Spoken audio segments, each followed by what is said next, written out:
Attention passionate Atlanta, Falcons fans. Latest news, something big is happening in the NFC South and it could change the game. We're talking about a direct impact on Atlanta Falcons' path to another Super Bowl run, a power shift that could leave a division rival stumbling for years. We're bringing this to you firsthand. But before that, if you're a true Atlanta Falcons fan, subscribe to the channel to strengthen this passion even more. Show that you're also part of this family. Let's help each other reach 1,000 subscribers. Share with your FRINDS and Atlanta, FALCONS, FANS. Let's get to the news now. Folks, buckle up, because what I'm about to tell you is not just another rumor or speculation.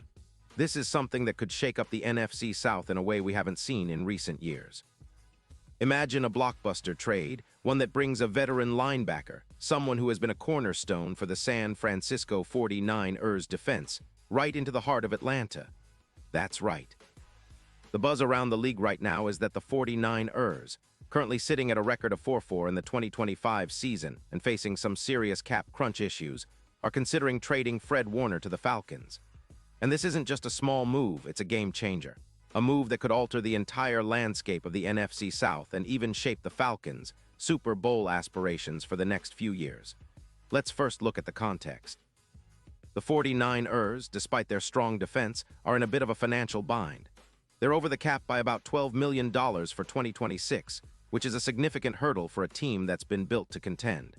They want to free up some cap space to address their immediate needs, especially at wide receiver, since Brandon Ayuk has been performing at a PFF grade of 87. 2, showing they're looking to bolster their offensive weapons. But the real kicker here is what they might get in return, a second-round pick in 2026, which could be used to bolster the draft capital for future seasons. That's a pretty hefty price to pay for a linebacker, but it's one that makes sense when you consider what Warner brings to the table. Fred Warner, since entering the league in 2018, has been nothing short of a defensive titan.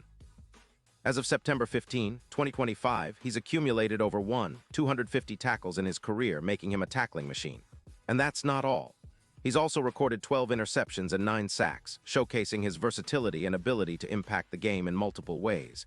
His coverage grade from PFF is a staggering 93.0, ranking him among the top linebackers in the league, and he's been a leader in the middle of that San Francisco defense. In 2025 alone, through 8 games, Warner has tallied 70 tackles, including a standout 10 tackles against the Seahawks in Week 5. His stop rate of 17% ranks among the elite, and his EPA per tackle of plus 0.20 indicates how effective he is at limiting the offensive success. Now, what makes Warner such a perfect fit for the Falcons? Well, for starters, his presence would immediately elevate their front seven. The Falcons are currently sitting at a 3-4 record, and their defense has been leaking yards, especially in the run game and in coverage. Injuries like Bates' II's knee injury, which caused him to miss 3 games and allowed 250 passing yards per game in those losses, and Floyd's hamstring injury, which kept him out of Week 8, the Falcons' defense has been looking for stability and leadership. Warner's addition would bring that stability, turning the linebacker core into a formidable veteran-led unit. His ability to shed blocks, pursue sideline to sideline, and make tackles in the open field would be a huge upgrade. Plus, his reputation as a tackling titan, reminiscent of a prime Bobby Wagner, would boost the Falcons' run defense and pass coverage simultaneously. Let's talk about the strategic reasons behind this possible trade. The 49ers, with around $12 million over the cap for 2026, are prioritizing adding more youth, especially at wide receiver, where they want to maximize the potential of players like Ayuk. They're willing to part ways with Warner because they see an opportunity to get assets that can help them rebuild their roster economically. Meanwhile, the Falcons have about $5 million in cap space, but are flexible enough to maneuver with their draft picks and roster moves. They are in desperate need of a veteran leader on defense, someone who can mentor the younger players and provide stability. Ellis has shown flashes but has struggled with consistency, posting a PFF grade of 82. 4 and missing 8 tackles. Their run defense has been subpar, allowing 145 yards per game, and that's with Bates, III, and Floyd on the field. Adding Warner would not just plug a gap, it would transform the entire defense. Imagine this scenario.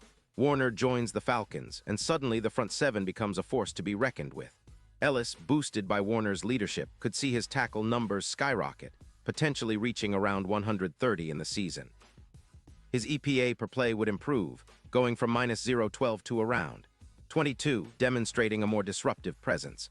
Warner's knack for stops, adding about 19 stops per game, would echo what we saw last year with the Buccaneers, where a similar unit had around 150 tackles.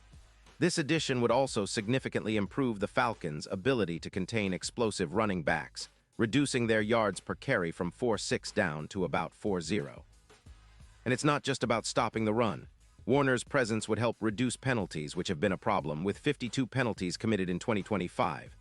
His leadership would help the defense stay disciplined and focused, especially on third downs. Currently, the Falcons' third down stops are at 38%, but with Warner, that number could jump to around 45%, making it much harder for opponents to extend drives. And what about the impact on their playoff chances? Well, the odds from FanDuel put the Falcons at +12-0 to win the Super Bowl in October 2025, but the moment Warner arrives, those odds could plummet to around +5-0. That's a massive shift, similar to what the Rams saw with Wagner in 2022, where their defense saw a 15% improvement in stopping opponents. Warner's ability to be an X-factor against divisional rivals like the Saints, who currently allow over 130 yards rushing per game, would be crucial. His presence could flip the narrative, boosting the Falcons' chances of making the playoffs by at least 12%, according to some models. It's a move that could turn Atlanta from a mid-pack contender into a real NFC threat, especially with the added victories in the division predicted through simulations. And wrapping this all up, it's clear that this trade is more than just a roster move. It's about signaling Atlanta's intent, about building a team that's not just competitive, but also capable of making a serious run at a Super Bowl. Warner's leadership, production, and veteran savvy fit perfectly into the Falcons' plans to establish a dominant defense that can carry them deep into January. It's about creating a sense of stability, a foundation on which to build for the future, all while giving their fans hope that this season could be one to remember. Falcons have been on the rise, and with a move like this, they could finally punch through the NFC South and challenge for the conference crown. That's the kind of boldness that gets fans excited, that makes every game worth watching, and that keeps the Falcons in the conversation for the ultimate prize. Pause here just for a second. If you want the YOUTUBE algorithm to keep recommending the latest Atlanta Falcons news to you, it's super important that you leave a like on this video. Go ahead, it's quick and it makes a big difference. Thank you. Now let us continue with the big reveal. Now, what does all of this really mean for the Falcons? Well, it's about more than just one player. It's about a statement. It's about saying to the league, we're serious. We want to contend now and in the future. Warner's addition would bring a much-needed boost to a defense that has struggled to impose its will consistently. His ability to mentor and elevate players like Ellis and the safeties, like Simmons, who has been excellent with a PFF grade of 86.3, cannot be overstated. This move could elevate the entire unit, making it more disciplined, more aggressive, and more capable of shutting down the best offenses in the league. And speaking of the bigger picture, consider the NFC South. The division has been a bit of a roller coaster lately, with Tampa Bay, New Orleans, and Carolina all trying to find their identity. The Saints, for example, allow over 130 rushing yards per game, and their defense is vulnerable.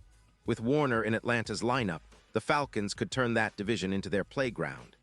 That additional win or two in the standings could be the difference between a wild card spot and a first-round bye. The NFC as a whole is competitive, but with Warner, the Falcons could be that team nobody wants to face come playoff time. In conclusion, this potential trade encapsulates everything fans love: bold moves, strategic thinking, and a clear vision for success. The Falcons are looking to build a defense that can not only stop opponents, but also inspire confidence across the entire team. Warner's arrival could be the spark that ignites the Falcons' Super Bowl dreams, transforming them from a promising team into legitimate NFC contenders. It's a move that's about the future, about legacy, and about making Atlanta a household name in the NFL landscape once again. Keep an eye on this story because it's one of those moments that could define the franchise for years to come. And now, Atlanta Falcons fans, I want to hear from you. What's your take on this? Drop your thoughts in the comments below. Your opinion matters so much to us and to the Atlanta Falcons. And don't forget, I'll be back soon with more updates, so stay tuned for the latest Atlanta Falcons news.